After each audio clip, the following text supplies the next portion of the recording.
Hello guys, welcome back to my YouTube channel me and my കിച്ച. എന്തുണ്ട് വിശേഷം? എല്ലാവരും സുഖമായിട്ടിരിക്കുന്നു. അപ്പം ഞാൻ വീണ്ടും കുറച്ച് സ്റ്റോറിയുമായിട്ട് എത്തിയിട്ടുണ്ട്. അപ്പം നിങ്ങളുടെ ലൈഫിലെ സ്റ്റോറീസ് എന്തെങ്കിലും നിങ്ങൾക്ക് ഞാനുമായിട്ട് ഷെയർ ചെയ്യാൻ എൻ്റെ ചാനലിലൂടെ വായിച്ച് കേൾക്കാനും താല്പര്യം ഉണ്ടെങ്കിൽ ഞാനിവിടെ മെയിൽ ഐ ഡി കൊടുക്കാം, അതിലേക്ക് ഷെയർ ചെയ്താൽ മതിയേ. അപ്പോൾ നമുക്ക് ഫസ്റ്റ് സ്റ്റോറിയിലേക്ക് പോയാലോ? അതിന് മുന്നേ എൻ്റെ ചാനൽ നിങ്ങൾ ഫസ്റ്റ് ടൈമാണ് കാണുന്നതെങ്കിൽ ഒന്ന് സബ്സ്ക്രൈബ് ചെയ്ത് സപ്പോർട്ട് ചെയ്തേക്കണേ. അതുപോലെ തന്നെ തൊട്ടടുത്തുള്ള ബെല്ലൈക്കണും കൂടെ ഒന്ന് പ്രസ് ചെയ്താൽ നിങ്ങൾക്ക് എൻ്റെ എല്ലാ വീഡിയോസും കാണാൻ പറ്റും കേട്ടോ.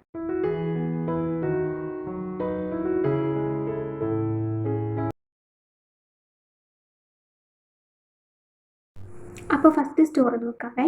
ഹായ് ഡിയർ, ഞാൻ കോളേജിൽ പഠിക്കുന്ന ടൈം ഹോസ്റ്റലിലായിരുന്നു ഞാൻ താമസിക്കുന്നത്. ഫസ്റ്റ് ടൈമാണ് വീട്ടിൽ നിന്ന് മാറി നിൽക്കുന്നത്. അതിൻ്റെ നല്ല വിഷമം എനിക്കുണ്ടായിരുന്നു. പക്ഷെ പെട്ടെന്ന് തന്നെ എനിക്ക് ഫ്രണ്ട്സിനെ കിട്ടി. ഒരു ദിവസം ഹോസ്റ്റലിൽ നിന്ന് ഞങ്ങളെ ഔട്ടിങ്ങിന് കൊണ്ടുപോയി. ഹോസ്റ്റലിൽ നിന്ന് കൊണ്ടുപോകുമ്പോൾ അല്ലാതെ പുറത്തു പോകാൻ ഞങ്ങൾക്ക് പെർമിഷൻ ഇല്ലായിരുന്നു. അന്ന് ഔട്ടിങ്ങിന് പോയപ്പോൾ ഞാൻ 2 ഗോൾഡ് ഫിഷിനെ വാങ്ങി. ഹോസ്റ്റലിൽ കൊണ്ടുവന്ന് ബൗളിലിട്ടു. 1 വീക്ക് കഴിഞ്ഞപ്പോൾ അത് അനക്കമില്ലാതെ കിടക്കുന്നു. എല്ലാവരും പറഞ്ഞു അത് ചത്തുപോയതാണെന്ന്. എനിക്ക് ഭയങ്കര വിഷമമായി. പിന്നെ ഒരു ഡേ ഔട്ടിങ്ങിന് പോയപ്പോൾ വീണ്ടും ഞാൻ മീനുകളെ വാങ്ങി. അവയും കുറച്ച് ദിവസങ്ങൾക്കുള്ളിൽ ചത്തു. അങ്ങനെ 3-4 തവണ ഞാൻ മീനുകളെ വാങ്ങും, അവ ഉടനെ ചത്തുപോകും. എന്നാലും ഞാൻ ഔട്ടിങ്ങിന് പോകുമ്പോൾ ഫിഷിനെ വാങ്ങുന്നത് പതിവായി. ഒരു ദിവസം ഞാൻ കോളേജിൽ വിട്ട് ഹോസ്റ്റലിൽ വന്നിട്ട് ചായ കുടിക്കാനായി പോയി. തിരിച്ച് റൂമിൽ വന്നപ്പോൾ അപ്പുറത്തെ റൂമിൽ ഒരു കുട്ടി, പേര് ഞാൻ പറയുന്നില്ല, എൻ്റെ മീനിൻ്റെ അടുത്ത് നിന്ന് എന്തോ ചെയ്യുന്നത് ഞാൻ കണ്ടു. ഓടിച്ചെന്ന് നോക്കുമ്പോൾ എൻ്റെ മീനുകൾ അനക്കമില്ലാതെ കിടക്കുന്നു.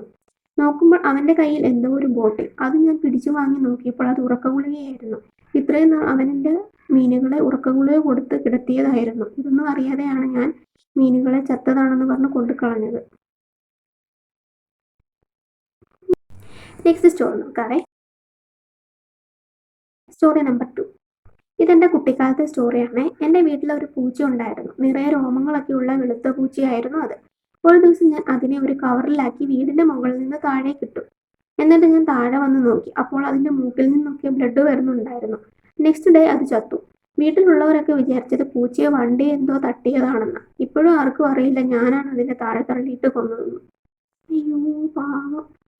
നെക്സ്റ്റ് സ്റ്റോറി നോക്കാവേ. ഹായ്, ഇതൊരു ഈച്ച ഫിലിം സ്റ്റോറി പോലെയാണെന്ന് പറയാം. എൻ്റെ സ്കൂൾ ടൈമിൽ നടന്ന സ്റ്റോറിയാണ്. എനിക്ക് പെറ്റ്സിനെ ഭയങ്കര ഇഷ്ടമാണ്. പക്ഷെ അമ്മയ്ക്ക് ഇഷ്ടമല്ലാത്ത കാരണം ഒന്നിനെയും വളർത്താൻ അമ്മ സമ്മതിക്കില്ല. ആ ടൈമിലാണ് ഈച്ച ഫിലിം കാണുന്നത്. എനിക്ക് ഒരു ഈച്ചയെ ഫ്രണ്ടായി കിട്ടിയാൽ കൊള്ളാമെന്ന് തോന്നി. പെറ്റായി വളർത്തിയാൽ വീട്ടിൽ ആരും അറിയുകയുമില്ല. ബട്ട് ഈച്ചയെ എങ്ങനെ കിട്ടാനാണ്? ആലോചിച്ചിട്ട് ഒരു വഴിയും കിട്ടിയില്ല. അറ്റ്ലാസ്റ്റ് ഒരു ഈച്ചയെ കിട്ടി. പറന്നു പോകാതെ ഒരു കുപ്പിയിലിട്ടു. അമ്മ കാണാതെ എൻ്റെ റൂമിൽ ടെക്സ്റ്റ് ബുക്കിൻ്റെ ഇടയിലായി വെച്ചു. നെക്സ്റ്റ് ഡേ സ്കൂളിൽ പോയി ഈവനിങ് തിരിച്ചു വന്ന് എൻ്റെ ഈച്ച ഫ്രണ്ടിനെ നോക്കാനായി റൂമിലേക്ക് ഓടി. കുപ്പി എടുത്ത് നോക്കിയപ്പോൾ അതിൽ നിറയെ പുഴുക്കൾ. പിന്നെ എന്തു ചെയ്യാൻ? സങ്കടത്തോടെ ആണെങ്കിൽ എൻ്റെ ഈച്ച ഫ്രണ്ടിനെ എനിക്ക് തുറന്നു വിടേണ്ടി വന്നു. ഇപ്പോൾ എനിക്ക് റൂമിൽ നിറയെ ഫ്രണ്ട്സ് ഉണ്ട്. ബട്ട് അവർ ഈച്ചകളല്ല, പകരം കൊതുകുകളാണെന്ന് മാത്രം. Next story നോക്കാവേ.